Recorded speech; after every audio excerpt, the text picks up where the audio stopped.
नमस्कार। प्रारब्ध के यूट्यूब चैनल पर आप सभी का स्वागत है। अब से कुछ घंटे पहले, यानी 2 या 3 घंटे पहले जब हम ये वीडियो कर रहे हैं, उससे मात्र 2 या 3 घंटे पहले एक बहुत अप्रत्याशित घटनाक्रम हुआ है और नवजोत सिंह सिद्धू, जो पंजाब कांग्रेस के अध्यक्ष हैं, उनकी बड़ी बहन जिनका कि नाम है तूर तो तूर जी ने, जो यूएस में रहती हैं, उन्होंने सुमन तूर उनका नाम है, वो यूएस में रहती हैं और उन्होंने एक प्रेस कॉन्फ्रेंस किया है वहीं अमेरिका में और उसमें उन्होंने काफी गंभीर आरोप लगाए हैं नवजोत सिंह सिद्धू के ऊपर। पारिवारिक आरोप हैं, लेकिन वो पूरा आधे घंटे का जो उसकी उनका प्रेस कॉन्फ्रेंस था वो पंजाबी में है। तो ऐसे में हम हिंदी भाषी लोगों के लिए और बाकी जन सामान्य के लिए एक्चुअल वो कहना क्या चाह रही हैं और आरोप किस तरीके के हैं, इसके लिए हमने आमंत्रित किया है अजीत सिंह जी को। अजीत जी नमस्कार। नमस्कार अवनीश जी, नमस्कार। आशा है आपने वो पूरा आधे घंटे का प्रेस कॉन्फ्रेंस सुमन तूर जी का देखा होगा, नवजोत सिंह सिद्धू की बड़ी बहन जी का। जी हाँ, वो मैं देख रहा हूँ, मैं उसको सुबह से फॉलो कर रहा हूँ। मैंने पूरी जी प्रेस कॉन्फ्रेंस की देखी है। जी, सबसे पहले तो मैं ये चाहूंगा कि चूंकि वो पूरा प्रेस कॉन्फ्रेंस और उसमें पूछे गए सवाल और उनके जवाब जो है वो सारा कुछ पंजाबी में है, तो हमारे हिंदी भाषी या उसको बड़े दर्शक वर्ग के लिए आप उस पूरे आरोप को और उनकी पूरी कॉन्फ्रेंस को सबसे पहले तो हिंदी में तर्जुमा करिए, हिंदी में अनुवाद करिए, और ताकि पता लगे कि वो कह क्या रही हैं, उनका आरोप क्या है। देखिए, वो जो है उनका नाम है मिसेस सुमन तूर और जी जी। न्यूयॉर्क अमेरिका में रहती हैं। और नवजोत सिंह सिद्धू पूर्व क्रिकेटर और कपिल शर्मा शो के कॉमेडियन नवजोत सिद्धू की बड़ी बहन है, और बड़ी है, काफी बड़ी है। उम्र में उनसे जी कम से कम 15, 16, 17 साल बड़ी हैं। जी। जी उन्होंने आज बड़े गंभीर आरोप लगाए हैं नवजोत सिंह सिद्धू पे। मसला ये है कि ये नवजोत सिंह सिद्धू जो है ना, ये पटियाला के रहने वाले हैं। और आपको तो मालूम है कि मेरा बचपन का काफी समय पटियाला में बीता है, और मैंने अपनी लाइफ में अपना जो करियर था वो भी पटियाला से ही शुरू किया था। मैं एनआईएस पटियाला में रेसलिंग कोच था, वहीं से वहीं टीचिंग करता था मैं। ये बात है 1988 की। और जी। ये और मेरा पटियाला से संबंध जो है 1986 से रहा है। और आपको याद होगा 87 का जब वर्ल्ड कप हुआ था, रिलायंस वर्ल्ड कप या ऐसे ही कुछ नाम था उसका। रिलायंस वर्ल्ड कप जी। तो उसमें पहली बार रंगीन कपड़ों में खेला गया था जी। हाँ, तो नवजोत सिंह सिद्धू उसमें भारत का प्रतिनिधित्व कर रहे थे और ओपनिंग बैट्समैन थे। तो ये 1986 में इनके फादर, नवजोत सिंह सिद्धू जी के फादर की डेथ हो गई थी। हम्म। वो एक सामान्य नौकरी पेशा व्यक्ति थे, और जैसा कि सामान्य मिडिल क्लास उन दिनों भारत का हुआ करता था, वो जिनका बचपन साइकिलों पे बीता, जो स्कूटर पे, जिनके पास स्कूटर होना भी बड़े गर्व की बात होती थी। ये वो दौर था जब हम लोग रेफ्रिजरेटर को ड्राइंग रूम में सजा के रखते थे, आपको याद होगा वो दौर। जी जी। तो साहब उस जमाने में ये जो है क्रिकेट टीम में आ गए थे। तो 1986 में सिद्धू के फादर की डेथ हो गई थी, और फादर की डेथ के बाद उन्हीं दिनों सिद्धू ने क्या किया कि इनके इनका जो पुश्तैनी मकान था, जो कि इनके पिताजी ने बनाया था, तो वो वहीं हमारे एनआईएस पटियाला से थोड़ी दूर पे ही जो है यादवेंद्रा पब्लिक स्कूल के अगल बगल में ही वो घर था। तो इन्होंने एक झूठा हल्फनामा एफिडेविट दिया कि मेरे पिता का तो मेरी मां से बहुत जब मैं सिर्फ मात्र 2 वर्ष का था तभी तलाक हो गया था, सेपरेशन हो गया था। जी उन्होंने वर्ड यूज किया है सेपरेशन, डाइवोर्स वर्ड यूज नहीं किया है। कि मेरी मां जी। जी का मेरे पिता से सेपरेशन हो गया था, और उनसे उनका कोई संबंध नहीं था। और इस प्रॉपर्टी में मेरी बहनों का और मेरी माँ का कोई हिस्सा नहीं बनता है, ये कह के उन्होंने वो पुश्तैनी मकान अपना पूरा हड़प लिया था। ये एक बहुत ही तुच्चा था, बहुत ही घटिया था, छोटा सा केस था, जिसमें पिता की संपत्ति पूरी तरह हड़प जाने का एक ये मामला है। और जी जहां तक मुझे मालूम है, नवजोत सिद्धू अकेले भाई हैं, अकेले पुत्र हैं पिता के। जी बहनें दोनों पहले ही अमेरिका जाके सेटल हो चुकी थी। माँ का भी ऐसा कोई दुराग्रह नहीं था कि मैं बेटे से को संपत्ति नहीं दूंगी या मैं सारी संपत्ति मुझे चाहिए। और देखिए, विडंबना क्या है कि 86 में पिताजी का देहांत हुआ और 1989 में मात्र 3 साल बाद माँ चल बसी और सिद्धू ने उनको अबेंडन कर दिया था और उनकी हाँ हाँ। लावारिस हालत में नई दिल्ली रेलवे स्टेशन पे मृत्यु हुई है। जी, आप कुछ पूछ रहे थे। जी, मैं यही पूछ रहा था कि आखिर किन परिस्थितियों में उनकी एक लावारिस हालत में नई दिल्ली रेलवे स्टेशन के प्लेटफ़ॉर्म पे उनकी मौत होती है और सिद्धू कभी ये चीज़ चर्चा में नहीं आती। ऐसे ऐसे क्या पारिवारिक कारण थे? संपत्ति देखिए, तो आपने बताया, लेकिन माँ तो अब अगर वृद्धावस्था में है और मरने और अपनी सामान्य मौत के दहलीज पे खड़ी है, तब फिर इस तरह का दुराग्रह क्यों? सिद्धू के प्रति सिद्धू की तरफ से? देखिए, ये इसका जवाब तो सिद्धू जी दे सकते हैं कि एक माँ, पिता नहीं है, माँ अकेली है और बहुत वृद्ध हो चुकी थी। मतलब इतनी वृद्ध थी कि 2 साल बाद उनकी मृत्यु हो गई, है ना? जी। मतलब अच्छा, और वो उनके साथ कुछ बहुत सारी मेडिकल प्रॉब्लम्स भी थी, वो डायबिटिक थी, उनकी शुगर बहुत ज़्यादा हो गई थी और जब उनकी मृत्यु भी हुई है, तो वो शुगर भी उनकी बहुत ज़्यादा बढ़ गई थी और उन्होंने शायद कोई इंसुलिन ले लिया, वो ज़्यादा हो गया था या क्या था, वो खुद ही इंसुलिन ले रही थी। उसमें शायद इंसुलिन का ओवरडोज़ हुआ या क्या हुआ, ये पता नहीं चल सका। परंतु हुँ, हुँ, वो एक मुकदमे इसी मुकदमे के सिलसिले में वो हुँ, शायद दिल्ली गई थी या ऐसा कुछ था और वो जब दिल्ली से पटियाला वापस आ रही थी तो रेलवे स्टेशन पे ही उनको जो है वो अटैक हुआ और वही हुँ, हुँ, स्टेशन पे ही उनकी मृत्यु हो गई। अच्छा, उसमें हुँ, एक चीज़ और मैं आपको ऐड कर दूँ कि मृत्यु जब हुई तो उनके पास उनका कोई शिनाख्त का कागज नहीं था and hmm, she was treated as लावारिस। जो हुँ, सबसे दर्दनाक पहलू है ना कि भारत के सुपरस्टार क्रिकेटर बिल्कुल।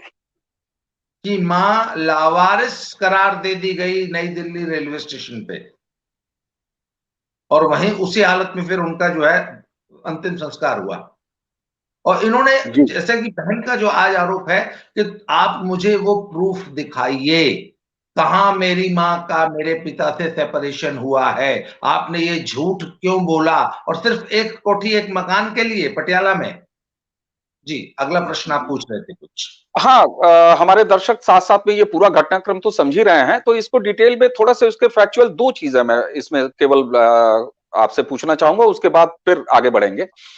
पिता के मौत के 2 साल के बाद नवजोत सिद्धू जी की माँ जो कि वृद्धा थीं और उनकी बीमारी की हालत में मौत होती है, लावारिस वो आपने बता ही दिया।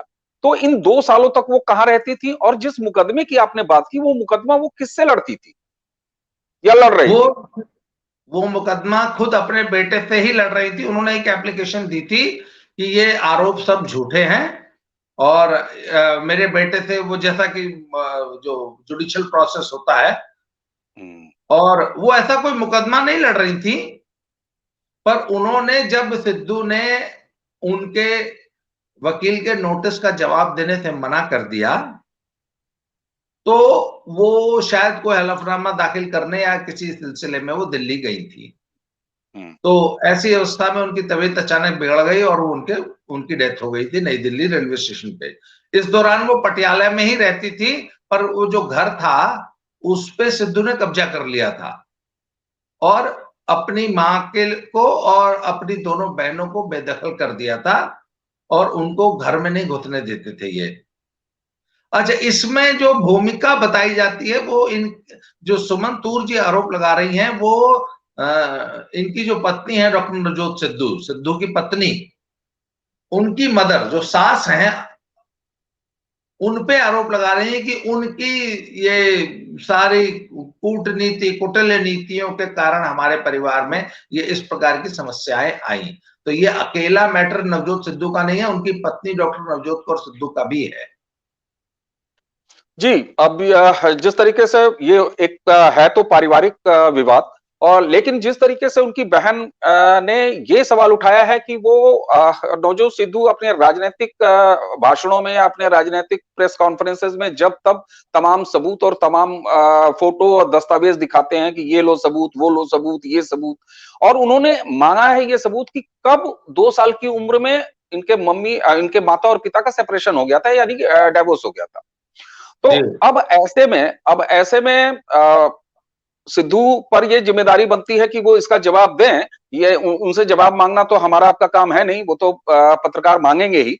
लेकिन इस पूरे घटनाक्रम का पंजाब की वर्तमान राजनीति और कांग्रेस के इस चुनावी राजनीति पर क्या असर पड़ने जा रहा है? क्योंकि देखिए, ये पारिवारिक विवाद है। उन्होंने आरोप लगाया अपने भाई पे, एक बहन ने, मां के बेअदबी का मामला है। बेअदबी शब्द नवजोत सिंह सिद्धू ने अपने साथ बहुत मजबूती से जोड़ रखा है। यहां अपने मां की बेअदबी करते हुए वो पाए जा रहे हैं पहली नजर में, जो कि उनकी बड़ी बहन ही उन पर आरोप लगा रही हैं। तो ऐसे में नवजोत सिंह सिद्धू के राजनीतिक कैरियर और कांग्रेस के पंजाब में चुनावी गणित और चुनावी भविष्य पर इसका क्या असर पड़ने जा रहा है? कैसे देखते हैं आप इसको?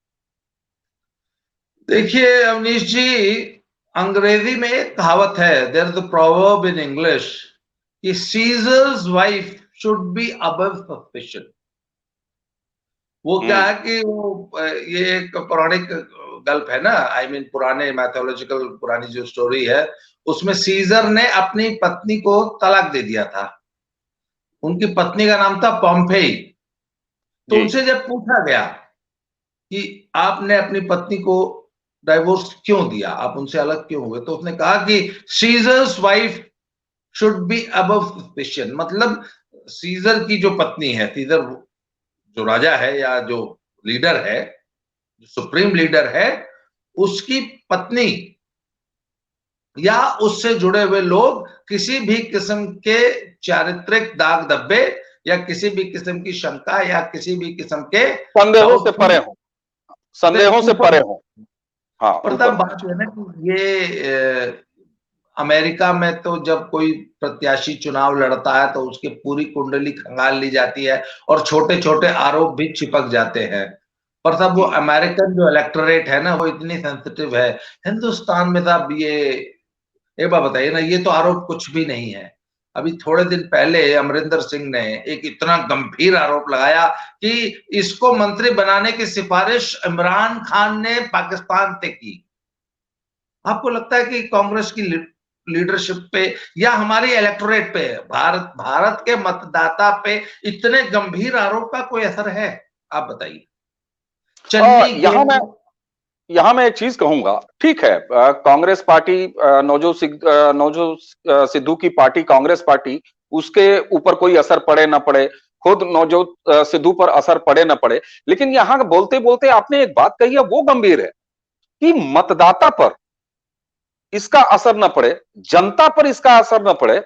ये बड़ी अजीब सी बात है, क्योंकि इस देश में यह भी देखा है कि भावनात्मक मुद्दों पर चुनाव लड़े गए हैं, मृत शरीरों पर चुनाव जीते गए हैं, और भारी बहुमत से जीते गए हैं। मैं नाम नहीं लूंगा। तो भारत का मतदाता अमूमन ये परसेप्शन है कि वो भावुक होता है, भावनाओं में बह जाने वाला होता है। यहां दूसरी तरफ आप ये कह रहे हैं कि मतदाता पर भी इसका कितना असर पड़ेगा, ये आपको शक है।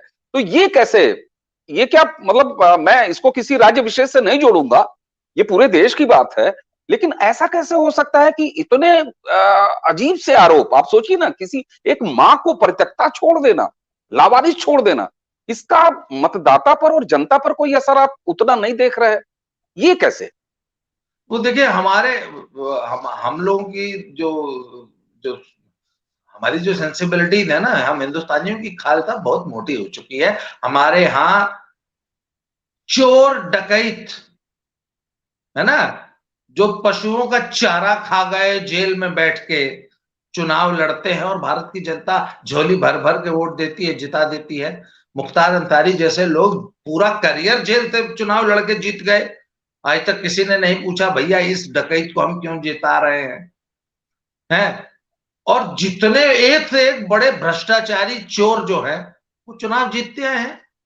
हाँ, हमारे यहां सहानुभूति लहर बहुत तेज चलती है। वह चोरवा जब जेल में है, बोला अरे चोरवा को जेल में मत करो, सब लोग ये नहीं देखेगा कि चोरी करके जेल में है, अरे फलाने जी जेल में हूं, और सहानुभूति की लहर चल पड़ेगी उस एक डकैत के पक्ष में।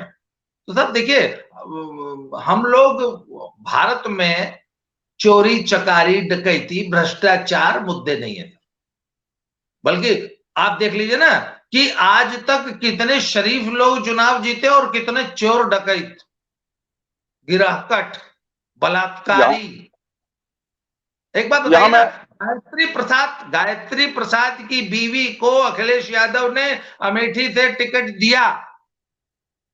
गायत्री प्रसाद एक नाबालिग बच्ची के बलात्कार के आरोप में सिद्ध होकर 20 वर्ष की सजा काट रहे हैं। उनकी बीवी को मंत्री और एमएलए बनाने का उपक्रम अखिलेश यादव कर रहे हैं। पूरी अमेठी में उनको उससे बेहतर कैंडिडेट नहीं मिला। गायत्री प्रसाद की बीवी अब चुनाव लड़ रही है।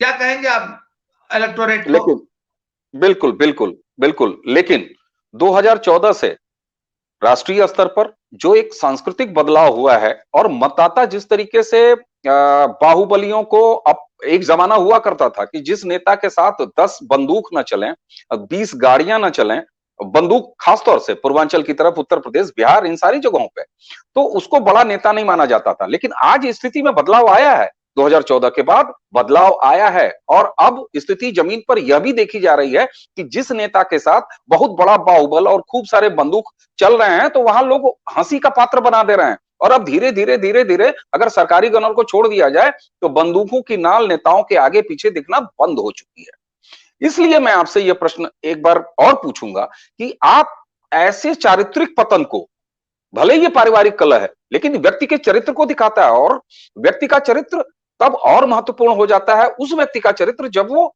इलेक्टोरल पॉलिटिक्स में हो, जब वो राजनेता हो, वो संसद का सदस्य बनना चाहता हो, विधानसभा का सदस्य बनना चाहता हो, वो किसी प्रदेश का मुख्यमंत्री बनना चाहता हो, तो यहां पर निजता बहुत कुछ रह नहीं जाती। उसके बावजूद भी इलेक्टोरल पॉलिटिक्स पे आप इसका कोई असर नहीं देख रहे हैं पंजाब में? देखिए, मुझे नहीं लगता कि ये, जैसा कि मैंने कहा ना कि हम लोगों की खाल बहुत मोटी है और हमें इससे कतई फर्क नहीं पड़ता है, और मुझे नहीं लगता कि ये कोई बहुत बड़ा चुनावी मुद्दा बनेगा।